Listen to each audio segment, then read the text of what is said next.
Today I am picking top 5 books that you're likely to be made to read in your secondary school. But when I pick the best ones, I haven't just picked my favourites, I've picked ones that I've either taught or seen taught that went down really well.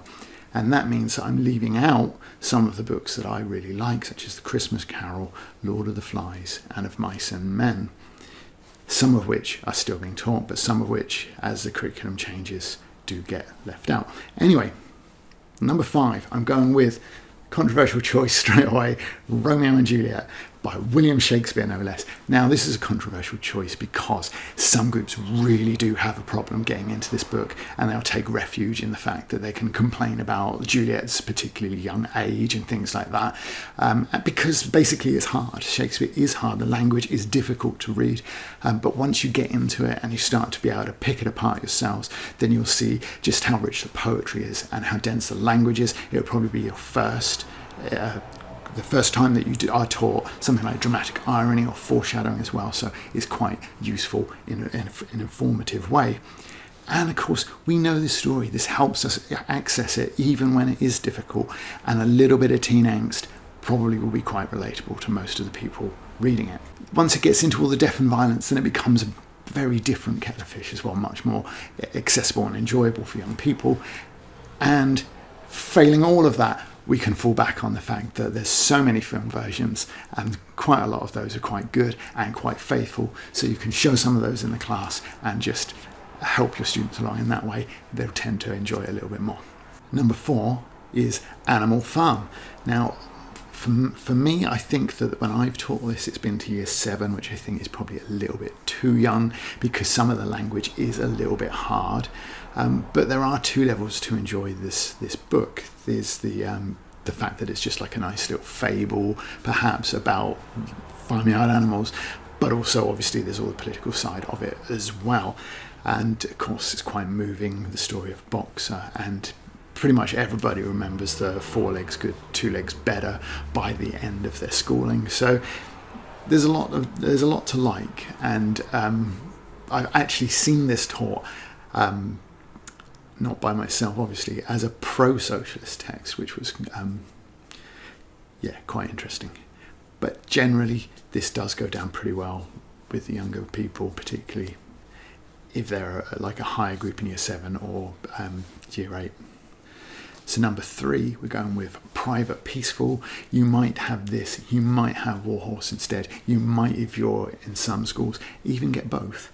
There's not a lot to choose between them, but I'm going with Private Peaceful because Morpurgo is always accessible, but the emotional impact here of Tomo's relationship, or not rather, with Molly, the scandals that follow her relationship with his brother, and those two, and the brotherly relationship through that war, it really will appeal to older and younger people, I think. So this is a book that gets generally pretty good engagement, has an important message, and it's quite touching. So there's a lot to like about Private Peaceful, which is why I give it a slight edge over Warhorse, because I have been asked, "Well, it's a story about a horse."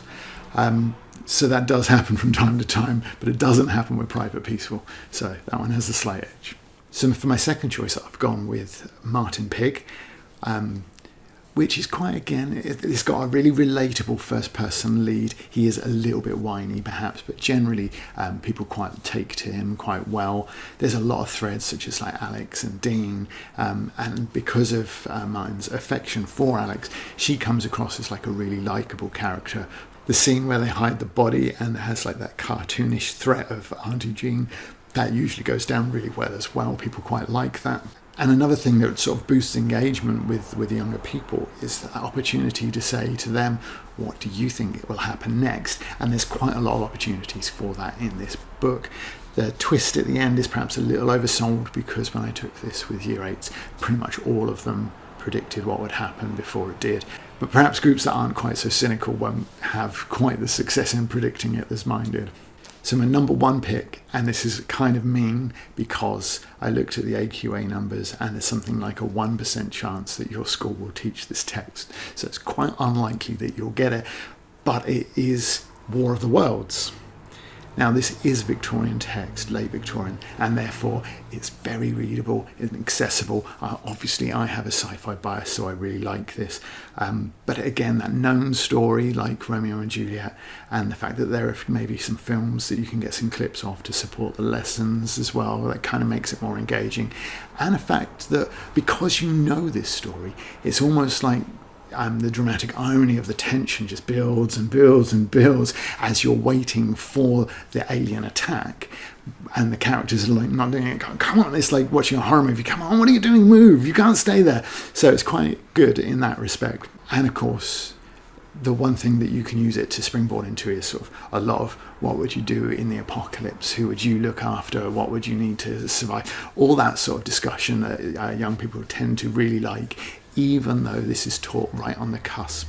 Perhaps it'd be year 9, perhaps it'd be year 10, so it's right on the cusp of when your education stops being fun, basically, and starts to be a bit more serious. So this is probably the last opportunity you'll have to read a book you might actually enjoy. Anyway, that was my list. Perhaps your list, if you're still at school, or you can remember from when you were at school, is slightly different to mine for the reasons I mentioned at the start as well. So if you feel that you have a different list, stick it in the comments in the meantime, like and subscribe and all of that sort of stuff, and I'll see you in the next one. Bye.